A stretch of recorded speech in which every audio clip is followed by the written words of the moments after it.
जिस हिसाब से लाठीचार्ज हुए, दंगा हुए, कई सारे पोलिंग बूथ पे जो है मतदान रोका गया। सरकार का तंत्र, अगर जिसकी सरकार है, जिसकी लाठी में आवाज है, वो यहाँ पे अपने प्रत्याशियों को जिताने का कार्य करती है, जो कार्य किया गया। अगर प्रत्याशियों को हराने का ही काम करना है प्रशासन ने, शासन ने, तो वो पहले ही बता दे, फिर वो इलेक्शन क्यों करा लें?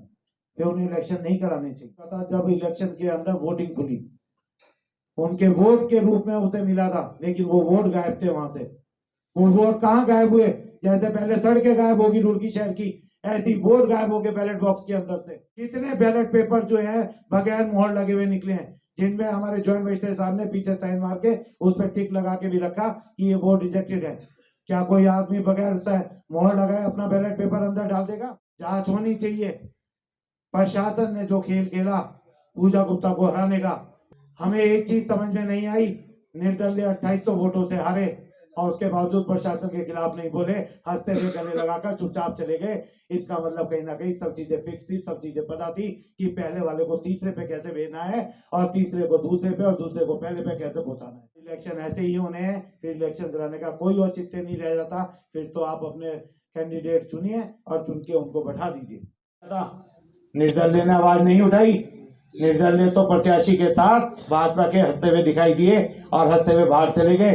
उन्होंने किसी बैलेट पेपर से नहीं उठाया कि ब्लैंक पेपर क्यों निकल रहे। सब में आपका पूरा पूरा योगदान है और मैं आपको बहुत बहुत धन्यवाद देती हूँ।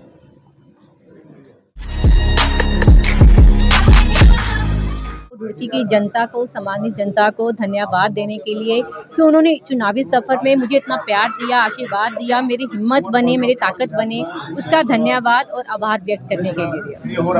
देखिए, विपक्ष और पक्ष मैं ये कहूँगी कि इलेक्शन में समझ नहीं पाई शायद। मैं तो महिला सीट समझ के लड़ रही थी, लेकिन शायद बाकी जनरल समझ के लड़ रहे थे।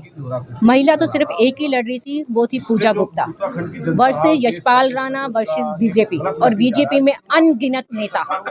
क्या पूजा गुप्ता के सामने सब पुरुषों को आना इतना ज़रूरी हो गया था, इतना उनके ईगो पे आ गया था कि अगर पूजा गुप्ता आ गई और उसने कार्य कर दिया अगर नगर निगम में, तो लोगों को पता चल जाएगा कि आज तक किसी ने कार्य नहीं किए और एक महिला ने आगे कार्य कर दिए। देखिए, मैं खुद आर्य कन्या इंटर कॉलेज गई थी, स्कूल में गई थी आर्य कन्या इंटर में। तो वहाँ पे जब मैं देख रही थी बूथों में, तो मैंने देखा अंदर सीमा बाटा जी बैठी हैं। तो मैंने पहले पीठासीन से पूछा कि भाई ये यहाँ क्या कर रही हैं? वो कह रही मुझे नहीं पता, सुबह से बैठी हैं। तो मैंने उन्हें बाहर बुलाया, मैंने कहा कि आप एक महिला हैं, महिलाओं के अंदर बैठ के क्या कर रही हैं? तो वो कहती नहीं, ऐसे ही बैठी थी। तो मैंने कहा ऐसे कैसे बैठ सकती हैं? मैंने सुना आप निर्विरोध पार्षद चुन चुकी है, तो आपको क्यों बैठी हैं? तो फिर भी उन्होंने कहा नहीं मैं जा रही हूँ। तो मैं थोड़ी दूर तक गई, मैंने देखा फिर भी वो नहीं जा रही। फिर मैं वापस गई तो मैंने देखा उनके गले में एक दुपट्टा ओढ़ रखा था। भगवा कलर का कोई बात नहीं भाई, भगवा कलर तो हम सबका है, भगवान का कलर है, कोई नहीं। फिर मैंने ध्यान से देखा तो उस पर बीजेपी की मोहर, पूरा बीजेपी।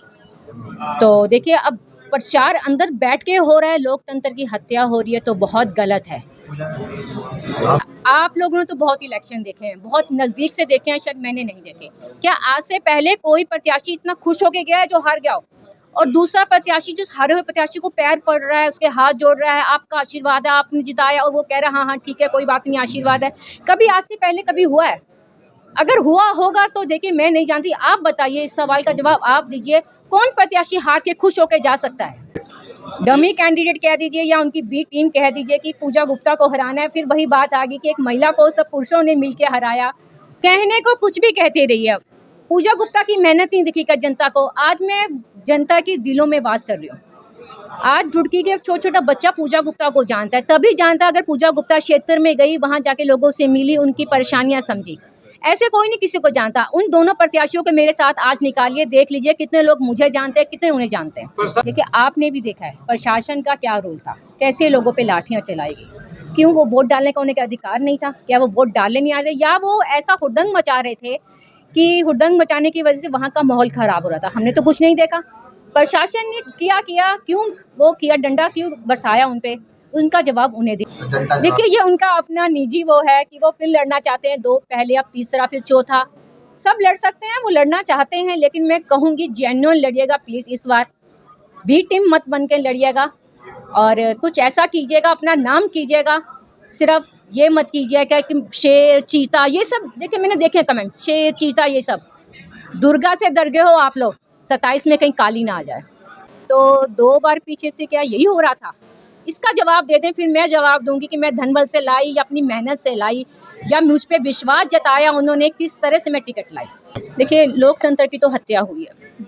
मैंने तो अपने आंखों से देखा है, बीजेपी का दुपट्टा ओढ़े बैठी है, फिर उनके पति आते हैं, कहते हैं जी तो महिलाओं को पहनना होता है, उन्हें शौक होता है, आपने भी पहन रखा है। तो मैंने उनसे कहा हाँ मैंने पहन रखा है, लेकिन आप देखिए ना, श्री श्याम का पहन रखा है, भगवान का पहन रखा है, उसमें पीला और लाल रंग है।